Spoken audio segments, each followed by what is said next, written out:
히브리어로 본 창세기 강의 124강입니다. 124강이고 오늘의 말씀은 창세기 17장 13절로 16절까지 말씀입니다. 13절로 16절입니다.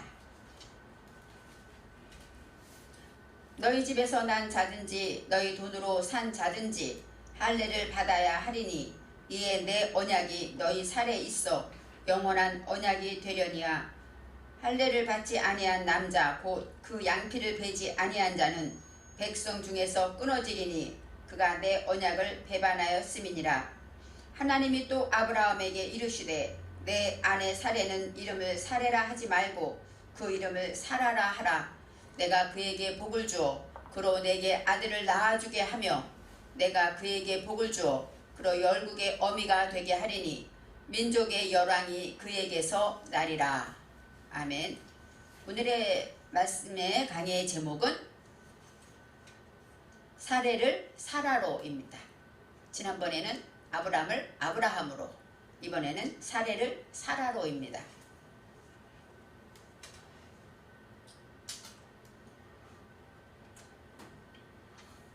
아브라함의 나이 17장 1절에 99세가 되었다 하고 확실하게 기록하고 있습니다. 99세 때에 여호와께서 아브라함에게 나타나십니다. 물론 하나님이 함께 하셨지만 이렇게 직접 나타난 것은 아마 오랫동안 시간이 지난 것 같습니다. 99세라는 것은 테샤입니다. 구는 테샤. 테샤는 아홉, 구라는 뜻도 있고 구원하다, 구원 얻다 이런 뜻이 있습니다. 그래서 99세라는 것은 구원하는 일들을 반복하다 이런 뜻이 있어요. 그러니까 날마다 구원받게 되었다라는 뜻이죠. 그래서 변화될 때까지 반복하여 그렇게 되었을 때에 바로 빼인 내 정신에 세우게 되었다라고 말씀하십니다. 그러면서 아브라함에게 이렇게 요구하십니다. 너는 내 앞에서 행하여 완전하라. 이제 여호와께서 찾아오셔서 이제 완전하라고 말씀하십니다. 아브라함은 아마 하나님을 섬겼을 거예요.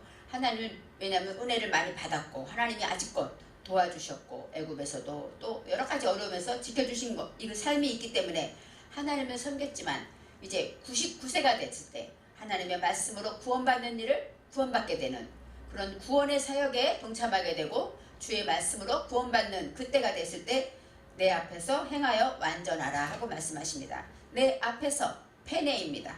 내 앞에서부터 내 페네인데 이 페네이라는 것, 파나이는 뭐예요? 얼굴입니다. 그래서 주님 앞에서 완전하다 그 얘기는 주님 앞에 목전에 눈앞에서 이런 뜻도 있죠. 그렇지만 우리가 어때요? 얼굴이라는 것은 눈과 입과 귀 이런 것이 있는 것처럼 하나님처럼 보고 하나님처럼 듣고 하나님처럼 말하는 것, 이것이 바로 그 앞이라는 뜻입니다. 그래서 그렇게 행하여 완전하라. 그렇게 행하라는 거, 하나님처럼 생각하고 하나님처럼 말하고 하나님처럼 듣고. 왜요? 하나님의 말씀으로 양육받았으니까. 그래서 완전하다가 타마임인데 이 타마임이라는 것은 완성되다, 또 정직하다, 성실하다. 그래서 우리가 말하는 믿음, 아멘과 비슷한 뜻이 있습니다. 정직하고 성실하다. 바로 하나님 앞에서 완전하라는 얘기는 이제 진실한 믿음을 가져라 이렇게 설명할 수가 있겠죠. 그럴 때 아브라함이 엎드렸습니다. 엎드리다가 바로 뭐냐면 얼굴을 대고 엎드렸다 이렇게 나와요. 그러니까 이슬람들이 가끔 그 예배하는 걸 보면 어때요? 땅에다 얼굴을 대잖아요. 바짝 엎드려가지고 아마 그렇게 엎드린 것 같습니다. 그렇지만 엎드리다가 나팔이라는 것은 쓰러지다, 떨어지다, 습격하다. 그러니까 바짝 쓰러지듯 내 몸을 바짝 쓰러지듯이 했고, 또 이 나팔이라는 것은 뭐예요? 하나님의 말씀에 이념이 내게 꽂혔다 그런 뜻이 있습니다. 그래서 아브라함이 이제 하나님이 나의 구주시구나 이렇게 확실하게 하나님 앞에서 이제 구원의 은혜를 입고 나서 정직하게 내 자리를 하나님께 내어주는 그런 거듭난 삶을 다시 한번 엎드리다 라는 말씀에서 표현하고 있습니다. 하나님 앞에 경배하고 하나님이 전지전능하시면 다시 믿고 이제 하나님 앞에 예배하고 하나님 앞에 경배하는 삶으로 다시 99세에 믿음이 회복되고 있습니다. 이제 후로는 하고 말씀합니다. 이제 후로는 그것은 오드입니다. 오드라는 것은 너가 이제 99세가 되었으니까 이제 하나님 말씀에 순종하고 엎드렸으니까 이제부터는 채택되다, 증거로 채택되다, 증거될 것이다. 확실할 것이다 이렇게 말하고 있습니다. 그러면서 하나님의 말씀에 대해서 증거된 후에 믿음으로 행하고 하나님을 주인 삼고 하나님을 경배하는 그런 아브라함에게 열국의 아비라는 단어가 나오죠. 아직까지는 아브라함이었는데 이제부터는 아브라함, 내가 너로 열국의 아비가 되게 하리라. 바로 열국이라는 것은 많은 나라, 무리의 그 나라들의 양육자, 조상이 되게 하겠다. 그 이야기는 어떻게 말하면 내가 내 자손으로 번성케 하고 번성케 하겠다. 그 약속과 같은 내용입니다. 그렇지만 열국의 아비가 되었다, 조상이 되었다 그런 것은 높은 사상으로 양육받아서 이제 그것으로 인하여 많은 왕들이라는 거 통치하는 것이죠. 말씀으로 나를 다스리고 통치하게 된다. 이렇게 말씀하고 영적으로 부흥되고 성장하는 모습을 보여줄 수가 있습니다. 하나님께서 아브라함에게 아브라함이 되게 하셨다. 아브라함인 것은 높은 사상으로 양육받았다. 높은 사상으로 하나님 말씀으로 양육받은 자가 이제 99세 구원의 때 구원받고 하나님의 말씀으로 이제 거듭나서 새로운 사람이 된 이름이 아브라함입니다. 아브라함이라는 것은 열국의 아비 그렇게 성경에 나와 있어요. 근데 아브라함의 해가 붙어서 바로 하나님의 말씀으로 높은 사상으로 양육받아서 자아 정복을 하는 자가 아브라함이죠. 이제는 양육받은 단계에서 이제는 한 단계 더 넘어가서 구원받고 이제 거듭나는 확신으로 새로운 삶을 개척하여 나갈 때 하나님의 말씀으로 나를 통치하게 되고 자아 정복한다는 건 뭘까요?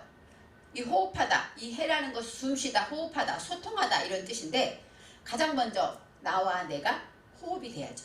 우리는 나와 나도 호흡이 안 돼서 내 맘대로 하지 못하잖아요.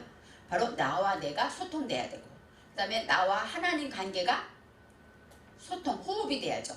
듣고 받고 또 드리고 받고 이렇게 서로 주고받는 영적으로 소통하는 단계가 될 때 바로 아브라함이 되는 것이죠. 그렇게 될 때 또 아브라함을 통해서 주변 사람과도 아브라함과 소통하게 되는 여호와 예후바의 일이 나오는 것입니다. 지금 되게 하고 나도 되고 남도 되게 하는 그런 역사가 아브라함이라는 뜻에 있습니다. 그러면서 아브라함을 축복하면서 민족과 왕들이 바로 내 앞에서 나올 것이다. 이 민족이라는 것은 꼬임입니다. 이 꼬임이라는 가바인데 뿔뚝 나온 어떻게 말하면 민족, 백성이라는 뜻도 있지만 이방 민족을 많이 말해요. 그리고 왕이라는 건 멜레크 아까 말했죠. 이제는 아브라함이 되면서 이제는 말씀으로 나를 통치하게 되고 많은 것들을 통치하게 될 것이다 하고 설명하고 있습니다. 이제 아브라함이 또 이제 하나님께서 아브라함이 주시는 땅 기업으로 주는데 아브라함이 될 때 하나님이 주신 기업은 바로 가나안 땅이라는 것이에요. 그래서 우리는 가나안 땅을 생각해 보아야 합니다. 우리가 알다시피 케나하는 것은 자신을 낮추고 겸손하다, 그죠? 비우고 보찜 장소 이런 뜻이 있습니다. 바로 하나님의 말씀으로 가나안 땅을 허락하셨다라는 것은 우리 마음밭을 구원받은 우리의 마음밭을 낮추고 하나님 보시기에 아름답게 하나님이 인정하는 그 마음밭으로 허락하셨다고 합니다. 하나님께서 말씀하신 너희가 영원히 거하여야 할 땅은 바로 가나안 땅이다. 그래서 이 가나안의 의미를 생각해 보아야 합니다. 하나님이 이제 가나안이라는 것은 은혜가 있는 땅이고 또 어떤 땅에는 가나안을 뭐라고 말합니까? 젖과 꿀이 흐르는 땅이라고 말해요. 물론 이스라엘 백성들이 처음에 광야 생활을 했을 때 가나안을 갔을 때 어때요? 훨씬 다른 공간이겠죠. 광야에서 진짜 조금 더 정착하지 못하고 그 척박한 땅에서 살다가 가나안을 갔을 때 이제는 그들의 정착하고 있는 것을 보고 아 이것이 젖과 꿀이 흐르는 땅이다 이렇게 말했을 수도 있습니다. 그렇지만 온전히 하나님의 은혜로만 살 수 있는 땅이 가나안 땅이라는 거예요. 우리가 마음을 낮추고 싶어요. 우리는 겸손하고 싶어요. 그런데 하나님이 은혜 주시지 않으면 우리는 어느 순간 교만하고 어느 순간 남을 탓하고 원망하는 어리석은 삶으로 돌아갈 수밖에 없습니다. 신명기 11장 14절에 여호와께서 너희 땅에 이른비 늦은비를 적당한 때에 내리시리니 너희가 곡식과 포도주와 기름을 얻을 것이요. 그렇죠. 여호와께서 너희 땅에 이른비와 늦은비를 언제요? 적당한 때. 그러니까 누가 하시는 일입니까? 여호와께서 주신다는 거예요. 바로 가나안 땅이라는 것은 하늘만 바라보고 여호와께서 주시는 것으로만 살아가는 땅이 가나안 땅이 되는 것입니다. 또 가축을 위하여 15절에 들에 풀이 나게 하리니 내가 먹고 배부를 것이라. 들에 풀이 나는 것도 풀에 나게 하시는 분은 누구죠? 여호와 하나님이라는 거예요. 그래서 그들의 삶이 온전히 하나님만 바라보고 한순간도 주님의 은혜가 없이는 살 수 없습니다 고백하는 땅이 바로 가나안 땅이고, 그런 땅에서 하나님이 말씀하시는 축복이 땅이라고 성경은 말하고 있습니다. 온전히 하나님만 의지하고 하나님의 은혜와 말씀으로만 살아갈 때 진정 나를 낮추는 그런 은혜의 자리로 겸손한 심령을 유지할 수가 있습니다. 지난 강의에서 하나님께서 아브라함에게 새로운 언약을 세우셨습니다. 남자는 다 할례를 받으라 하고 말씀하시죠. 이제 할례에 대해서 우리가 생각해 봅니다. 양피를 베어라, 표피를 베어라 이렇게 나오는데, 여기서 할례라는 것은 잘라내다. 그래서 표피를 베다, 이것이 바로 할례인데, 양피를 베어라 할 때 이 양이라는 것은 할례 받지 않은 것, 또 가장자리, 내 속에 겉도는 생각들, 그것을 잘라내는 것이 바로 할례라는 거예요. 그리고 양피, 피는 뭐예요? 피부, 그렇죠? 빠샬입니다. 빠샬은 살, 복음, 고기, 육 이런 뜻이 있어요. 그러니까 내 살을 베어내라 이렇게 설명할 수 있지만, 지금 우리가 하나님의 말씀을 듣고 거듭난 자로서 양피를 베어낸 건 뭐예요? 하나님의 복음으로 내 속에 거듭나지 못한 것들을 다 잘라내라 이렇게 설명할 수가 있습니다. 그래서 할례는 성경에도 말했듯이 육신의 할례만이 아니라 성령의 할례다, 사도 바울이 말하기도 있고, 또 마음의 할례를 해라 하고 표현하고 있습니다. 그래서 우리는 할례를 통하여서 내가 할례 받지 못한 것이 무엇인가, 내 생각과 내 언어와 또 내 모든 것들 중에서 내가 거듭나지 못한 것, 잘라내지 못한 것들, 이런 것들을 살펴보아야만 영원한 할례에 대한 의미를 생각할 수가 있습니다. 오늘의 말씀 13절에서 너희 집에서 난 자든지 너희 돈으로 산 자는 할례를 받아야 하리니, 너희 집에서 난 자는 뭐예요? 우리 집에서 기른 자들, 그러니까 내 자녀들이겠죠. 자식들, 누구든지 할례를 받는데 너희 돈으로 산 자도 할례를 받으라는 것이죠. 너희 돈으로 산 자는 어떻게 말하면 뭐 이스라엘 백성이 아닐 수도 있어요. 그런데 성경은 할례를 받으라 합니다. 너희 집이라는 것은 베이트입니다. 베이트, 카, 내 집, 내 정신에 세워진 진리가 있는 내 자신을 말하고 있어요. 하나님의 말씀을 듣고 그 말씀을 내가 새기고 내가 가지고 있는, 거기서 어때요? 출산되고 상태되고 거기서 나온 모든 것들이 다 할례를 받아야 한다 이렇게 말하고 있고, 그 다음에 돈으로 산 자든지, 이 돈이라는 것은 케세프입니다. 케세프는 은, 돈, 창백하다, 갈망하다. 그러니까 어떻게요? 우리가 하나님의 말씀으로 갈망해서 어떻게 하든지 하나님의 말씀으로 그 갈망해서 내가 사고 취득하고 얻게 된 것, 그러한 모든 것들은 다 어떻게 해요? 할례를 받아야 한다는 것입니다. 그래서 이제 하나님의 말씀에서 빠샤로, 이 살에 있다, 이게 빼셔로 복음이기 때문에 하나님의 말씀, 내 안에 진리 안에 빼셔이라는 것은 진리 안에 내가 구속되는 것을 말해요. 그래서 하나님의 말씀으로 내가 구속될 때, 그럴 때 잘라낼 것을 잘라내게 된다는 것입니다. 14절에 할례를 받지 아니한 남자, 곧 그 포피를 베지 아니한 자는 백성 중에서 끊어지리니 그가 내 언약을 배반하였음이니라 하고 나옵니다. 할례를 받지 아니한 남자는 바로 백성 중에서 끊어진다. 할례가 언약의 의식이 되었죠. 그래서 할례를 받지 아니한 남자라는 것은, 남자는 자카르입니다. 자카르는 주관적인 것, 기억하고 내가 기념하고, 바로 내가 살아있는 것이 바로 자카르예요. 그래서 이 자카르가 할례를 받지 아니하면 어떻게 될까요? 그렇게 되면 백성 중에서 끊어진다고 말합니다. 끊어지다가 카라투인데, 그것은 잘라내다, 배임을 당하다. 그러니까 우리 백성으로 인정하지 않겠다, 그렇게 설명할 수 있죠. 그리고 그가 내 언약을 배반하였습니다. 이 배반하다가 하파르인데, 하파르라는 것은 뭐예요? 스스로 깨뜨리고 무효로 만들고 구부러져 있다, 이런 뜻입니다. 배반하다라는 것은 구부러져 있는, 우리 생각이 하나님과 똑바로 일직선이 안 되고 구부러진 거죠. 아세르는 뭐예요? 하나님과의 복인데 정직하다, 직진하다, 똑바로 돼야 돼요. 하나님과 내가 수평이 돼야 되는데 구부러져 있기 때문에 하나님을 보지 못하고 세상을 보고 이웃을 보고 친구를 보고 이렇게 살아갈 때 뭐 돼요? 구부러진 생각을 갖게 되면 구부러진 말을 하게 되고, 그러면서 낙심하고, 하나님의 능력을 보지 못하니까 낙심하고 안 될 것만 걱정하고 남의 탓하고 남을 정죄하는 것, 이것이 바로 성경에서 말하는 더러운 것이죠. 그러니까 배반한다는 것은 스스로 어때요? 내가 구부러져서 그렇게 돼서 스스로 그 하나님과의 백성에서 끊어질 수밖에 없죠. 똑바로 서야만 하나님과 일직선이 되는데 구부러졌기 때문에 나는 어디로 갈까요? 지옥으로 가는 거죠. 다른 길로 가고 있는 거죠.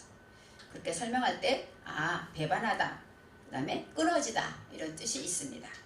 이제 15절 말씀에 하나님이 또 아브라함에게 이르시되 내 아내 사레는 이름을 사레라 하지 말고 사라라 하라, 이렇게 나옵니다.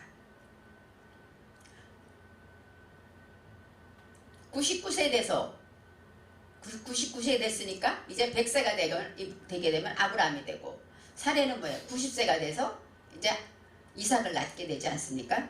바로 아브라함에게 내 아내 사레는, 사레라는 것 아까 말했죠. 원래 사레라는 뜻은 열방, 그 다음에 다투다, 그런 뜻도 있고 구속하다, 이런 뜻이 있습니다. 그래서 사레라는 것은 진리 안에서가 아니라 하나님의 성령으로 구속되어 있는 거예요. 구속되어 있다는 것은 하갈처럼 머물지를 못하기 때문에 구속돼서 아기를 낳지 못하는 단계였습니다.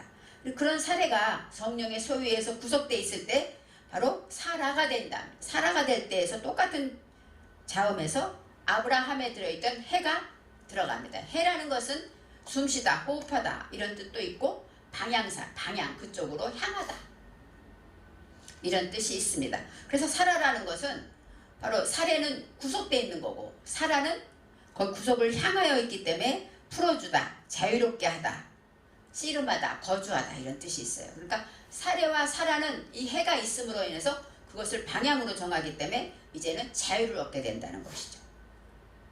이스라엘, 우리가 알고 있는 이스라엘이라는 건 뭐예요? 사라가 들어서 엘이다, 하나님과 겨루다, 하나님과 씨름하다, 이런 뜻이 있잖아요. 바로 하나님의 말씀으로 사례와 사라의 다른 이유는 사례는 구속된 것이고, 그 다음에 사라는 구속된 것을 향하여 열어졌기 때문에 자유함을 얻게 된다는 것입니다. 믿음으로 구속되어서 이제 삶을, 그러니까 해라는 것은 호흡하는 것, 아까 말했죠. 아브라함의 호흡하다, 실존의 그런 것이기 때문에, 실존은 뭐예요? 지금 내가 처한 상황을 하나님과 내가 인정하고 하나님 앞에 하나님의 은혜입니다 고백하고, 어떤 문제가 왔더라도 실존이라는 것은 하나님을 인정하고 그것을 받아들이는 것이 실존입니다. 그래서 이 사라라는 것은 바로 실존에 구속되어서 하나님의 말씀을 내 삶에서 지켜나간다는 거예요. 사례는 그것에 구속되어서 아무것도 하지 못하고 있다가 이제 사라가 될 때 그것으로 인하여서 다 열어지고 풀어지고 그런 역사가 있어서 그 삶에서 그 말씀대로 살아나가게 되었다라는 것입니다. 그래서 사례를 사라로 바꿨다, 아브라함을 아브라함으로 했다. 똑같은 해라는 자음이 있지만 이렇게 구속과 자유, 확실하게 이 방향사를 통해서 이렇게 다르게 하나님께서 축복하시는 명분으로 이름을 말하고 있습니다. 그런데 사례는 이름을 할 때 이름은 쉐머인데, 이 쉐머라는 것은 명분이란 뜻이에요. 근데 여기서 쉐마에 하가 들어있습니다. 내면 정신의 생명을 말해요. 그러니까 이 사라의 그 정신의 뭐랄까, 그 이름, 명분이라는 것은 무엇의 명분일까요? 내면 정신의 생명, 그 영혼 안에 들어있는 하나님이 주신 그 생명에 대한 것에 대해서 말하고 있습니다. 하나님은 우리를 볼 때 외모로 크고 작고 돈이 있고 이런 것을 보는 게 아니라 그 안에 있는 생명이 어떠한가를 보는 거예요. 내면 정신의 생명이 강한지, 겸손한지, 자유함을 얻고 있는지, 그것을 보고 있는 것을 기억해야 합니다. 우리는 사람이기 때문에 겉으로 사람을 판단하지만 여호와께서는 중심을 보신다고 그랬죠. 이 중심이 바로 내면 정신의 생명이라고 말할 수가 있습니다. 이제 16절 말씀에 내가 그에게 복을 주어, 이 복이 빠르크입니다. 빠르크는 우리가 알다시피 복 중에서도 물질의 복을 말하고 있지만 뜻으로는 진리의 무릎을 꿇다, 그것이에요. 그러니까 하나님이 우리에게 복을 주는 것은 무릎 꿇게 하는 복입니다. 그래야만 하나님과 내가 소통이 되고, 내가 진리의 무릎 꿇을 때 그 말씀대로 살아갈 때 사례가 살아가 되는 것이죠. 그래서 그 진정한 복이라는 것을 말할 때 빠르크의 복을 말하고 있습니다. 그리고 그것 아들을 낳아주게 하며 할 때 주게 하다, 이게 나탄입니다. 나탄은 허락하다. 그러니까 하나님이 허락해야 되는 거예요. 사라가 아무리 낳고 싶어도 사례일 때는 낳을 수 없었지만 이제 사라가 되면서 하나님께서 허락하시는 것이죠. 아들을 그에게 낳게 하실 것이다. 그리고 여러 민족의 어미가 되게 하리니 민족의 열왕이 그에게서 나리라 하고 나옵니다. 아브라함에게도 분명히 왕들이 날 것이다 말했고 여기서도 왕이 날 것이다 말합니다. 이 사라도 그만큼 하나님의 말씀으로 정복하고 통치하게 될 것이다 설명하고 있습니다. 그에게서 나리라가 야레트가 아니라 야히라고 야히 내 속에 혼돈과 공허와 무지 그런 것들이 다 어때요? 통치될 것이다. 그리고 무엇이 되다 하야 동사입니다. 무엇이 되게 하다 이런 뜻이 있어요. 그러니까 내가 모든 사라가 되는 것은 그가 하는 것이 아니라 누가요? 하나님이 되게 하신다는 말입니다. 그래서 사례를 사라로 바꾸신 하나님의 그 은혜가 정말 우리 삶에서 방향을 하나님께로 향한 엘로힘이 뭐예요? 방향을 정해주시는 하나님입니다. 우리가 무엇을 문제가 왔을 때 어떤 어려움이 왔을 때 내가 어떤 쪽으로 방향을 정하는가 하나님께로 방향을 정하고 구부러지지 아니하고 하나님께로 방향을 정하게 될 때 열리는 역사가 있고 소통되는 역사가 있고 오늘의 말처럼 말씀으로 통치하고 다스릴 수가 있게 되는 것입니다.